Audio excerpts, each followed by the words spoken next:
Bonjour à toutes et à tous et bienvenue dans ce nouvel épisode, l'épisode 26 qui conclut une première année riche en initiatives locales bruxelloises. Et il y en a encore beaucoup à découvrir. Il est parfois si difficile d'en entendre parler car elles échappent aux médias traditionnels, mais heureusement il y a des médias spécialisés qui s'y intéressent. Dans cet épisode, nous allons à la rencontre du magazine en ligne Dot to Dot. Alors qu'est-ce que c'est ce magazine? De quoi ça parle? Eh bien on voit ça tout de suite avec les deux fondatrices, Agostina et Corentine.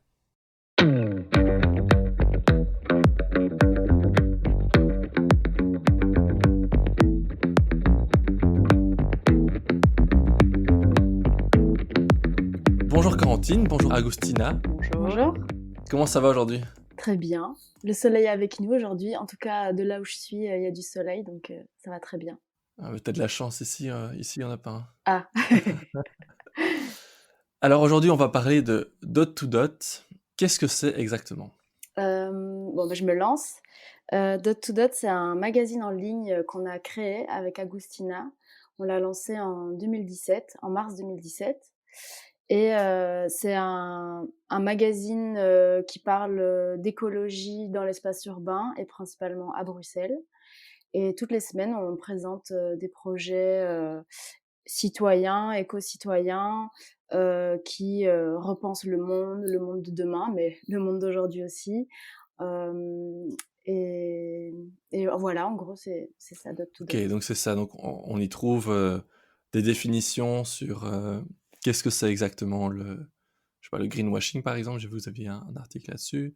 Ouais, Vous mettez aussi à l'honneur un artiste tous les mois. voilà, c'est ça. Tous les mois, il y a un artiste qu'on appelle l'artiste du mois, qu'on présente et qui illustre, les articles qui vont sortir, dans ce mois-là. Ok. Et donc vous mettez aussi un calendrier du mois. Et qu'est-ce qu'on y trouve finalement dans ce calendrier? Alors l'agenda, donc c'est un agenda qu'on lance tous les mois où on propose, des activités à faire à Bruxelles, mais pas seulement. C'est en Belgique en général, mais surtout à Bruxelles.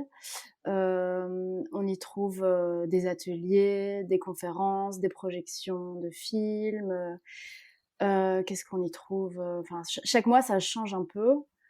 En fonction des Mmh. saisons, les activités changent aussi.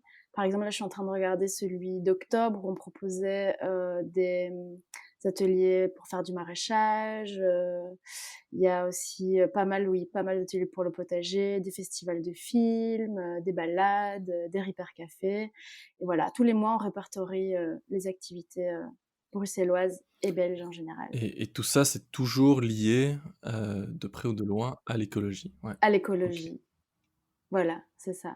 Alors vous n'écrivez pas tous les articles vous-même? Vous faites appel à des contributions externes, je suppose? Mmh. Mais qui sont du coup les rédacteurs de Dot to Dot? Agus, tu veux répondre? Oui, en fait, on est 2 cofondatrices à la revue, mais on travaille avec un groupe des collaborateurs et collaboratrices régulières. Donc, régulières, et plus ou moins, parfois, il y a des gens qui partagent avec nous, un article et puis, voilà, ça s'arrête là. Mais sinon, là, pour le moment, on a, un groupe de collaboratrices on est 4 filles en plus qui collaborent avec nous pour la rédaction d'articles. Donc ça va d'un entretien à un article DIY ou des entretiens de recettes aussi. Donc parfois on collabore avec des gens qui sont un peu plus experts sur quelque chose, sur un sujet et donc par exemple, l'année passée, on avait publié un article de Stéphanie Accao qui est fondatrice d'une organisation qui travaille autour du bokashi, donc elle sensibilise autour de ces pratiques du compost et elle avait partagé avec nous un article sur le cycle du carbone. Donc il y a certains sujets que, bon, évidemment, nous, on s'y connaît pas, plus que ça et donc on fait appel à des gens, plus experts, bah, des experts, quoi. Ouais, ouais, ouais, d'office. OK, ouais, et comment vous avez trouvé tous ces, enfin pardon, tu voulais ajouter quelque chose, Corentine? Ah oui, j'allais justement répondre à cette question-là, comment on les trouve? Il y a des personnes qui nous contactent, spontanément parce qu'elles ont une idée de sujet. Bon ça c'est pas, toutes les semaines, hein, qu'on a ce genre de demande, mais ça arrive. Et puis on a lancé, enfin on l'a lancé plusieurs fois, mais dernièrement en mai, je pense, on a relancé un appel à collaborateurs parce qu'on avait besoin de renouveau, un peu de nouvelles idées pour le magazine. Et donc il y a quand même pas mal de personnes qui ont répondu à cet appel-là. Et c'est comme ça on a eu 3 nouvelles collaboratrices là, depuis mai. Mais sinon, comme disait Agustina, il y a des collaboratrices, en général, c'est des collaboratrices, récurrentes, que ce soit dans les illustrateurs ou pour certains articles. On a des articles qui sont un peu de type chronique, comme, Marie-Noëlle Jallet qui parle de son potager sur sa terrasse, Cécile Barraud de Lagerie qui est illustratrice, mais qui a aussi écrit quelques articles sur, comment poussent, certains légumes. C'est une chronique qui s'appelle «Comment ça pousse». Donc voilà, il y a quand même, je pense qu'il y a une petite dizaine de personnes qui travaillent avec nous, en général. Mmh. Ah, c'est chouette, Ouais. ouais, et clairement, moi j'ai parcouru, votre site. J'avoue que j'ai pas lu tous les articles parce qu'il commence à y en avoir quand même Ah oui, pas depuis mal. 2017, ça commence à faire beaucoup là. Ouais. Ouais, Ouais, un article par semaine, donc du coup, ouais. un article par semaine, ouais. Ouais, ouais, c'est quand même pas mal. D'abord, je voulais vous demander aussi, qu'est-ce qui vous a poussé à lancer Dot Dot? Est-ce que c'est quelque chose qui vous manquait sur le sujet de l'écologie, ou vous sentiez, l'envie de vous engager à votre manière? Bah, c'est clair qu'Agustina et moi, on est toutes les 2 intéressées, depuis, quelques années, par, la protection de l'environnement, l'écologie en général, quoi. Et c'est Agustina qui avait d'abord eu l'idée de lancer un magazine. L'idée au départ était d'un magazine papier, et puis évidemment c'est un peu plus Mmh. compliqué, donc on l'a lancé en ligne. Mais c'est surtout parce qu'on s'est rendu compte que des magazines qui traitent de l'écologie, il y en avait, des magazines belges, bruxellois peut-être, spécifiquement bruxellois, je me souviens plus, mais ça devait être assez rare. Et surtout, ceux qui existaient ne nous correspondaient pas du tout, hem, Pourquoi? au niveau du style, au niveau du ton. Nous, on vient toutes les 2 du visuel. Moi, je suis graphiste, Agustina est photographe, et juste visuellement, graphiquement parlant, ça nous donnait pas toujours envie de lire. Et puis, on Mmh. a cherché à faire un magazine qui soit ludique et qui ne montre pas du doigt, qui ne Oui, en fait, la question du temps était, pas mal importante pour nous, on ressentait le besoin de trouver, une plateforme, un média qui nous parle sans nous moraliser, quoi. Donc voilà, c'est ça. on a, pour nous, en fait, la transition, c'est ça, la transition écologique, c'est un Ouais. chemin, et donc on est tous à des endroits différents, et voilà, on avait envie de créer cet espace où tout le monde a une place, quoi, et on vient pas, oui, culpabiliser quelqu'un parce qu'il n'est pas aussi avancé dans sa transition que quelqu'un d'autre. L'idée de la revue, c'est justement de donner des pistes, des informations pour avancer si on veut, ou aller un peu plus loin dans sa démarche, et voilà, chacun à son rythme. Oui, puis nous, on se positionne pas en tant que celles qui détiennent le savoir Ouais. et qui expliquent aux gens. Notre position, elle est assez égale à nos lecteurs, dans le sens où, chaque fois qu'on va, parce que c'est surtout fait de rencontres, en fait, To Dot Magazine. Chaque fois qu'on rencontre quelqu'un, on apprend autant que, les lecteurs en lisant l'article. On Voilà, on se Ouais. positionne, d'égal à égal avec les lecteurs aussi. C'est ça, c'est aussi une idée très importante pour nous, la rencontre. Donc, l'idée de Dot to Dot, c'est de connecter les points et créer ensemble. Donc, ça, j'avoue qu'au niveau personnel, c'est quelque chose qui me nourrit énormément, à Dot to Dot, les rencontres qu'on fait. Donc, c'est d'un côté, c'est super chouette d'apprendre parce qu'on va vers les gens et donc eux, ils travaillent sur un sujet, ils nous expliquent de manière très conviviale et aussi terre à terre, donc c'est très facile à comprendre. Mais de l'autre côté, de rencontrer ces gens, c'est très inspirant, en fait. Des Mmh. gens que la plupart du temps, ils font des changements de carrière et donc ils sont très motivés, ils Mmh. sont toujours, plein d'énergie pour parler aussi de ce qu'ils font et le partager, donc c'est toujours super inspirant, quoi. C'est clair que quand on a un coup de blues, ou qu'on a ce qu'on appelle de l'éco-anxiété ou qu'on a l'impression que tout va mal, en fait, souvent ces rencontres-là nous redonnent un peu foi, nous redonnent un peu espoir ou moi ce que j'aimais dire, c'est vrai que ça redonne un peu foi à l'humanité, quoi. Mmh. Oui, Ça fait c'est du ça. bien de voir qu'il y a encore plein de gens motivés, qui ont plein d'idées, qui ont plein de enfin Ouais, ouais. qui sont à l'œuvre, qui se sont mis à Mmh. l'œuvre, quoi. C'est important aussi de passer à l'action, au lieu d'être Mmh. toujours dans la réflexion. Tout à fait, il y a aussi un côté, effet boule de neige, quoi, parce que au début, quand on a commencé, on s'est demandé si on allait avoir, assez du contenu, du matériel à partager et en fait, ne fût-ce qu'à Bruxelles, les projets se reproduisent tout le temps et et ça bouge énormément, en fait.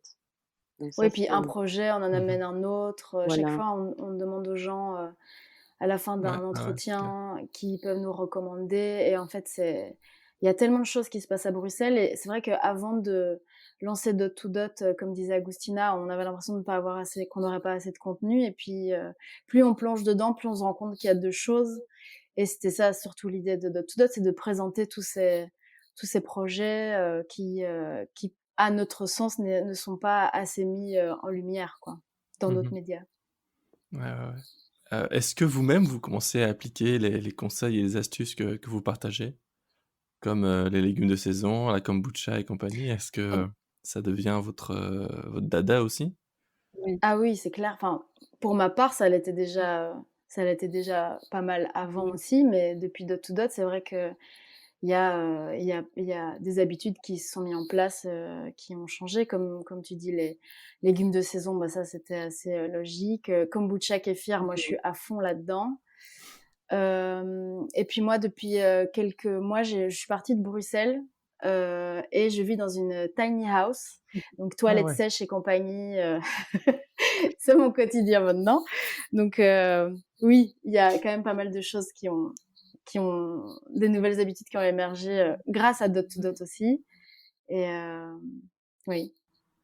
Et comment ça se passe dans la tiny house? À aucun moment tu regrettes le grand appartement bruxellois ou la petite maison, je sais pas, bruxelloise? C'était pas si grand quand même, à Bruxelles. Heu Non, j'avais un petit appartement, mais j'avais un petit jardin, quand même. C'est vrai que vivre à la campagne, ça a rien à voir avec, Bruxelles. Est-ce que ça me manque? Oui, ça manque un peu. C'est vrai que tous ces tous ces projets, dont on parle sur Dot to Dot, manquent aussi. Moi, là où je suis, ça bouge pas à ce point-là, mais ce qui est chouette aussi, c'est de se dire que tout est à faire ici aussi, ou peut-être que je vais lancer un Dot to Dot, spécial, d'ici pour un peu découvrir ce qui se passe, parce que peut-être que je dis qu'il y a rien et qu'il y a plein de choses aussi, hein, donc ouais. Mais Mmh. oui, le changement est radical, mais Bruxelles me manque un peu, mais je suis bien là aussi, ça fait pas très longtemps, hein, donc je pourrais en dire plus tard, mais là, pour l'instant, ça se passe bien. Moi, je me suis toujours, enfin, j'ai toujours été un peu intrigué par les tiny house parce qu'à la fois c'est mignon et cetera et en même temps je me dis: «Putain, c'est Ouais. quand même vraiment petit». Mais celle dans laquelle je vis, n'est pas si petite que celle qu'on voit en général sur internet qui mesure à peu près 17 m², je pense. Mmh mh. Celle-ci, elle est un peu plus grande, on a une mezzanine aussi, elle en tout, ça doit faire 30 m², je pense. Ah Et ouais, puis on a un OK. grand terrain, donc on n'a pas l'impression d'être dans un mini studio à l'étroit, on a de Mmh. l'espace quand même, dehors, on a une belle vue, ça change tout, hein, quand on peut être dans un endroit tout petit et puis, avoir une belle vue et un beau terrain et on se sent dans du grand, quoi. On se sent bien, on se sent pas à l'étroit. Puis ça te pousse pas à vivre plus dehors? Bah si, c'est clair, on sort plus Mmh. et puis on a plein de choses à faire dehors. On a un verger, donc on a plein de pommes à ramasser, plein de choses. Donc on est pas mal Mmh. dehors, ouais. Mmh. Bon, revenons un peu à du coup au magazine. Hem, alors c'est entièrement gratuit et en ligne, hem, Ouais. donc vous n'en retirez aucun revenu? Ou bien vous avez quand même quelque chose? Alors, on a presque aucun revenu, c'est vrai, mais au en parallèle du magazine, on a lancé des des calendriers, de saison, de fruits et légumes de Ah oui. saison. On a lancé, enfin divers, je sais pas comment on peut appeler ça, Des publications imprimées, en fait. voilà, des publications imprimées qui sont en vente et donc ça nous crée un petit revenu et puis sinon c'est beaucoup de bénévolat comme nous en fait, nous on est bénévoles depuis 2017. Oui, c'est ça, parce Mmh. que c'est pas votre, métier de base. Vous avez une autre profession sur le côté? Ouais, Ouais, chacune on a une autre activité, ouais. et comment vous Ouais. arrivez à gérer les 2 choses, à la fois votre métier, professionnel et dot to dot? Au début, en 2016-2017, même jusqu'à 2018, ça prenait beaucoup, beaucoup de temps de tout dot, d'aller faire les entretiens, les retranscriptions, enfin tout, les recherches, c'était beaucoup de travail. Ça prenait je me souviens plus, moi, je me souviens que j'estimais ça à un petit mi-temps en plus. Maintenant, ça nous prend beaucoup moins de temps parce qu'on est plus de personnes aussi. Le travail est divisé, Mmh. de façon, à ce que tout le monde s'y retrouve, quoi. Donc maintenant, ça nous prend beaucoup moins de temps qu'il y a 3 ans, c'est clair. Oui et puis on maîtrise plus aussi le rythme, à l'intérieur de notre tout ça donc je pense qu'avant ça nous prenait plus de temps aussi parce Mmh. que je sens qu'on est plus Ouais. efficace maintenant Mmh. aussi. Je sais pas. Bah, c'est clair, on a l'expérience, quoi, maintenant, Ouais. qu'on n'avait pas du tout. On s'est lancé dans Dot to Dot sans aucune expérience, Mmh. bah, du tout, en fait, même, dans l'écriture et tout, c'était pas notre truc à la base. Que Oui. maintenant, ben, on est plus efficace, ouais. Ouais, c'est aussi quelque chose que je comptais vous demander si vous aviez c'était donc le 1er projet, 1er magazine que vous sortiez ensemble? Ouais. Ensemble, oui. Moi, j'avais déjà participé dans un magazine quand j'étais plus Ah. jeune, mais en tant que photographe seulement. Et mais vous avez aussi peut-être des projets, plus personnels? Des projets du coup graphiques et de photographie? Oui, donc ben, moi, je fais, du tissage, donc avec, un ami, on a lancé un studio qui s'appelle Garog. On fait des tapis à la main qui sont, comme tu dis, graphiques, on va dire. Hem, OK. Oui, moi, j'ai un projet, assez particulier, c'est surpeupler, la planète encore, donc j'ai un petit-fils et je suis enceinte, donc ça prend déjà pas OK. mal de temps pour le moment, plus le travail. OK, je peux comprendre. OK, super. Hem, est-ce que c'est pas plus difficile maintenant de trouver des projets, des événements à mettre dans votre agenda, maintenant qu'il y a le confinement? Bah, non, en fait, étrangement, enfin, peut-être que maintenant pour le prochain mois, ça va être plus compliqué, je pense, qu'il y a pas mal de choses qui vont être annulées. Mais non, pour les derniers agendas, on n'a pas eu de problème. Il y avait pas mal d'activités. Même pendant le confinement, comme je disais, on a pas mal, trouvé, d'activités à faire en ligne, Ouais.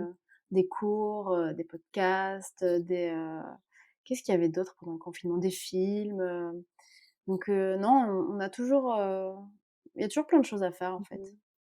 Mmh. Mmh. Ouais, c'est comme il y a beaucoup de gens aussi qui sont bien rebondis, donc il y a plein de des ateliers qui se donnent en ligne maintenant, donc Mmh.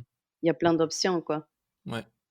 Oui, puis même, pendant le confinement, il y a des nouveaux projets qui ont émergé aussi, parce que les gens ont eu le temps de réfléchir, au sens de leur vie et donc il y a pas mal, là, je pense à un projet en particulier que j'ai découvert pendant le confinement, qui s'est lancé pendant le confinement. On parlait de kéfir et de kombucha justement, c'est une brasserie, locale, bruxelloise de kombucha, qui a on a interviewé, la fondatrice là, en le mois dernier, je pense. C'est Utopie Kombucha, donc je pense à elle, Mhm. mais il y a aussi, je pense, plein d'autres projets qui ont vu le jour, grâce, justement, au temps de réflexion que le confinement, nous a permis. Ouais, ouais. Les gens se sont dit, ok, finalement, pourquoi est-ce que je travaille comme un acharné alors que on se retrouve quand même tous confinés à cause de quelque chose de plus grand que nous, peut-être.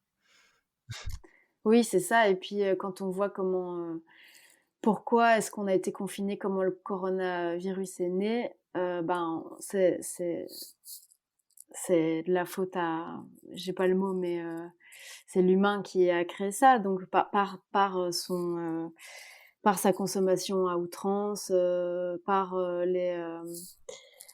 je vais me lancer dans un truc que je vais pas maîtriser, mais c'est la faute à l'humain. Ce qui nous arrive maintenant, c'est la faute de nos actions, nous, petits, mais surtout les grosses entreprises, mais du coup, ça remet plein de choses en question, en fait. Comment Ouais. ralentir, comment consommer différemment, mmh. Après, ouais, c'est toujours un peu compliqué, de changer de vie, du jour au lendemain, mais ça fait germer des petites graines, je pense. Je pense qu'il y a aussi beaucoup de gens qui se remettent en question par rapport à rester en ville, Ouais. Ouais, parce que, bah, c'est là où c'est très compliqué, en fait. ouais, c'est certain. Justement, comme tu dis, les gens remettent en question le fait de rester en ville, parce qu'ils se rendent compte que quand on est enfermé chez soi, en fait, c'est quand même pas agréable. Et tout à coup, on a envie d'aller vers la nature et on a envie de remanger quelque chose de correct et pas juste les trucs surgelés qui sont là depuis des mois. Et du coup, il y a une espèce de mouvement vers, ah, on nous oblige à nous renfermer, ah ben, nous, on a encore plus envie de sortir dehors, quoi.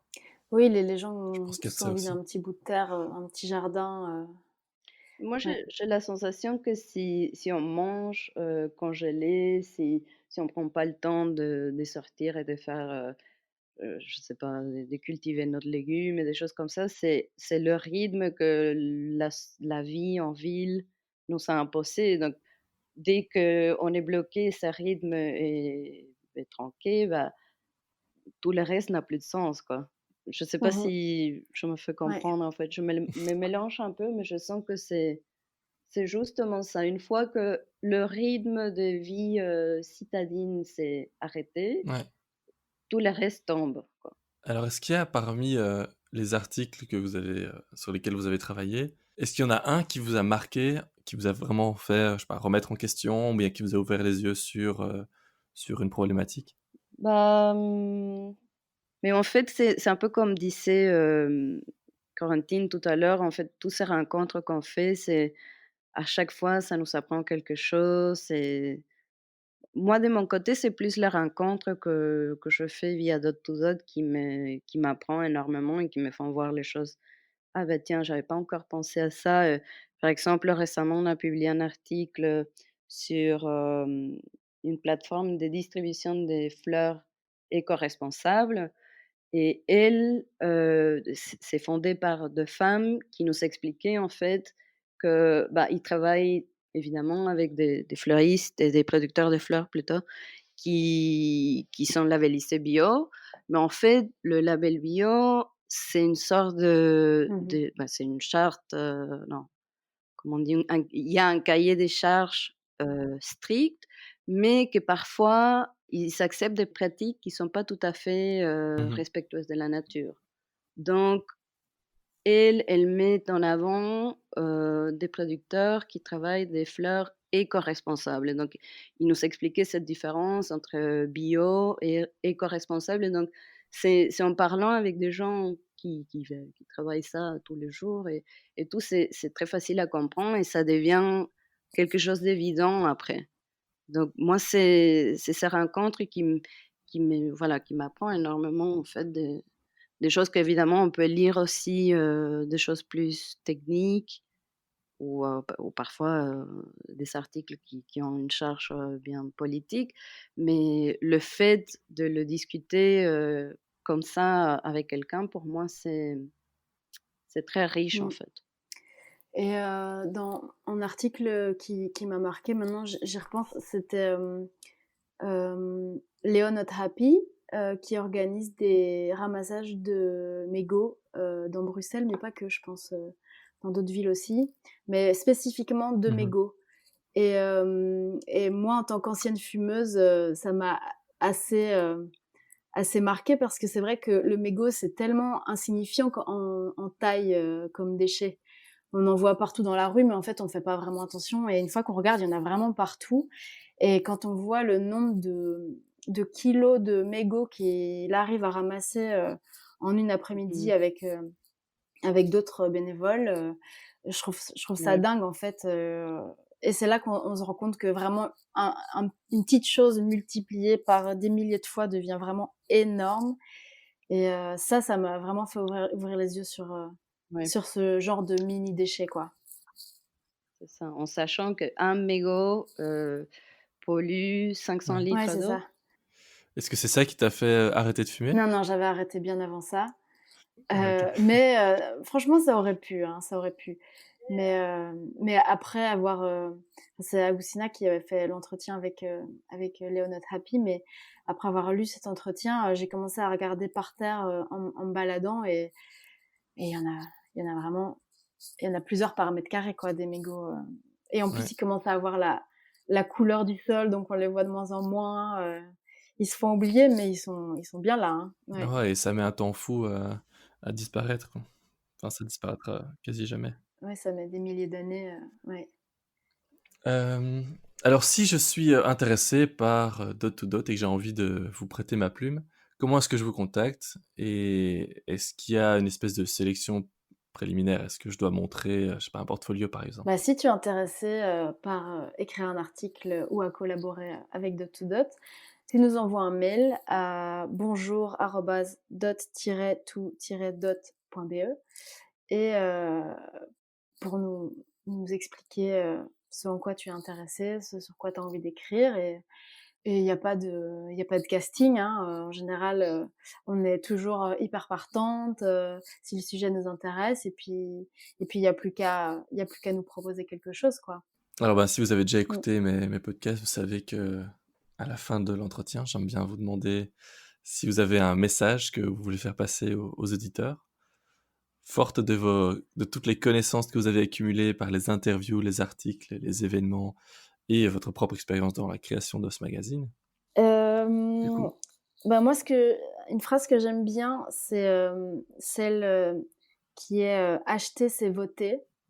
C'est-à-dire qu'en fait, on vote, plusieurs fois par jour, tous les jours, toute l'année, sans toujours vraiment y penser et que c'est vraiment important d'acheter, en fonction De ses convictions, ouais. de ses convictions et ça change vraiment, ah, je vais utiliser un grand mot, mais ça change vraiment le monde, en fait, d'acheter en conscience et en accord avec ses convictions.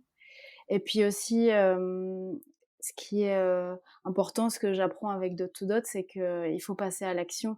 Comme je disais tout à l'heure, à force d'être dans la réflexion, on fait pas grand-chose et là, tous les gens qu'on rencontre, il a suffi d'une petite chose pour qu'ils passent à l'action.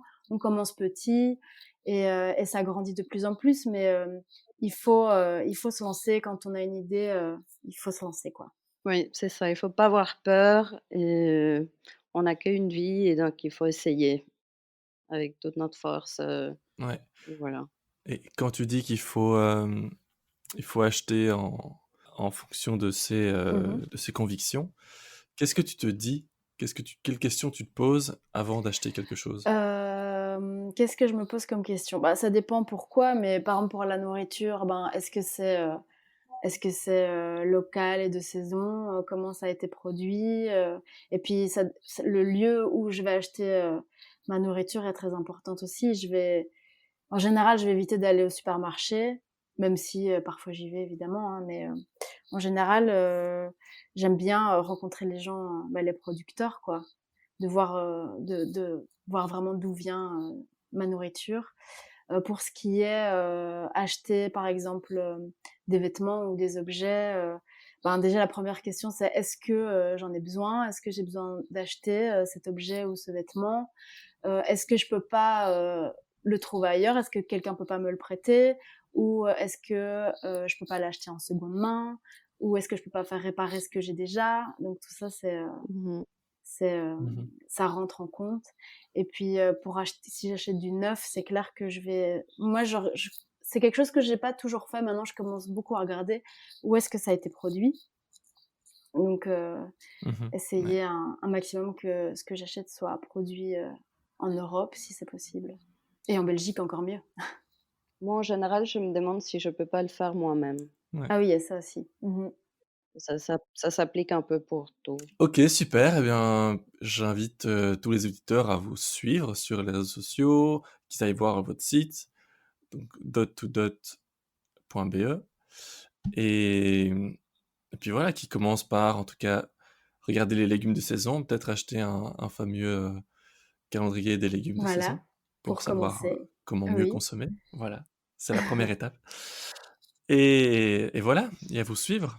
Oui, et puis à se plonger dans tous nos articles pour découvrir tout ce qui se passe Oui. autour de lui à Bruxelles. Il y a plein de choses à faire, plein de choses à voir et plein de gens à rencontrer. Merci à toutes les deux, hein, c'était hyper cool. Merci Merci à à toi. toi.